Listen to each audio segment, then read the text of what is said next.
All right, so Kareem Hunt is visiting the New Orleans Saints today. A little bit of a surprise. This is the Fantasy Sports Boss. Make sure you hit that subscribe button. So a new podcast is going to drop. I'm going to have that later on today. Going to go in depth on all the rookies that are going to be fantasy relevant this season. Now, as far as Kareem Hunt is concerned, we still haven't gotten any movement on Ezekiel Elliott, Kareem Hunt, Leonard Fournette, the guys that are still, Dalvin Cook, 4 key guys that are still available with training camp for 2 weeks in now.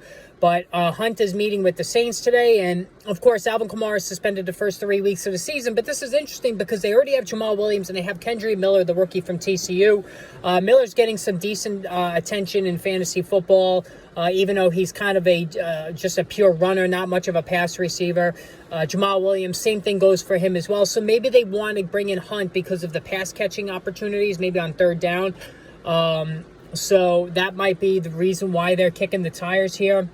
Ultimately, there's no really fantasy, unless you're in a really deep league, there's no fantasy appeal anymore for Kareem Hunt, who's really just going to be used as a pass receiver, it looks like, with the Saints. And I think that he probably will be just a depth piece, maybe even cut outright when Kamara returns.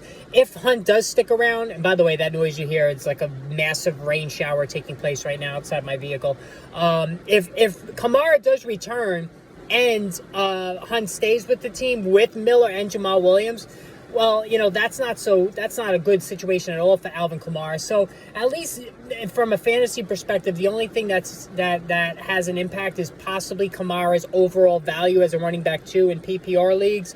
And even in standard leagues, he's a lesser 2 in standard. He's a higher 2 in PPR. So that could be something that we might have to concern ourselves with going forward if Hunt does stick around, even when Kamara does return, because he's going to eat into some of his pass receiving, and that's really where Kamara is going to make hay in this present stage of his career. So anyway, got to see what happens there. Hopefully we get some more clarity on Cook and Elliott as well, and Leonard Fournette. So we'll see what happens there. All right, new podcast dropping later. Make sure you check that out.